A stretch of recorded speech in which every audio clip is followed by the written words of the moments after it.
మీకు రాబోయే రోజుల్లో మెడిసిన్స్ కావాలంటే అర్జెంటుగా కావాలంటే మెసేజ్ పెడితే మీ ఇంటిపైకి ఇమ్మీడియట్గా డ్రోన్లో మెడిసిన్ ఇచ్చే పరిస్థితికి వస్తాం.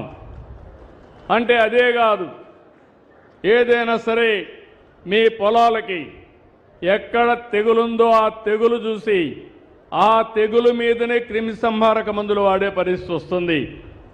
ఈరోజు మీరు తినే తిండి చూస్తే మొత్తం కూడా ఫెర్టిలైజర్లు లేకపోతే పెస్టిసైడ్స్.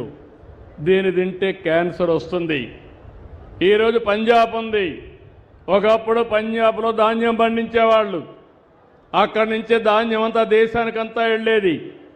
ఈరోజు పంజాబ్లో మీరు చూస్తే ఫెర్టిలైజర్స్ ఎక్కువ వేసి ఆ ఫుడ్ తిని అందరికీ క్యాన్సర్ వచ్చి ఈరోజు పంజాబ్ నుంచి ప్రతిరోజు 2 ట్రైన్లు ఢిల్లీకి క్యాన్సర్ పేషెంట్తో పోతున్నారంటే అలాంటి వాతావరణం మనకు వద్దని చెప్పి నేను మీకు తెలియజేస్తున్నా. అందుకే మన రాష్ట్రంలో డ్రోన్స్ వాడదాం, పొలాలకు పెస్టిసైడ్ అంటే తెగులు రాకుండా చూద్దాం. తెగులు వచ్చినా ఎక్కడొచ్చిందో అక్కడే వేసి దాన్ని కంట్రోల్ చేసే బాధ్యత ఈ ప్రభుత్వం తీసుకుంటామని చెప్పి నేను మీకు తెలియజేస్తున్నా.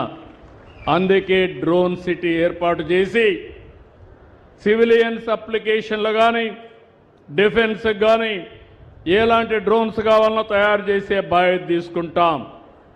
ఒకప్పుడు మన దగ్గరనే శ్రీహరికోట సెటిలైట్ లాంచ్ చేసేవాళ్ళం. అక్కడి నుంచి లాంచ్ చేస్తే మనం అందరం ఆనందంగా గర్వపడేవాళ్ళం. ఇది నేరుగా మూన్కి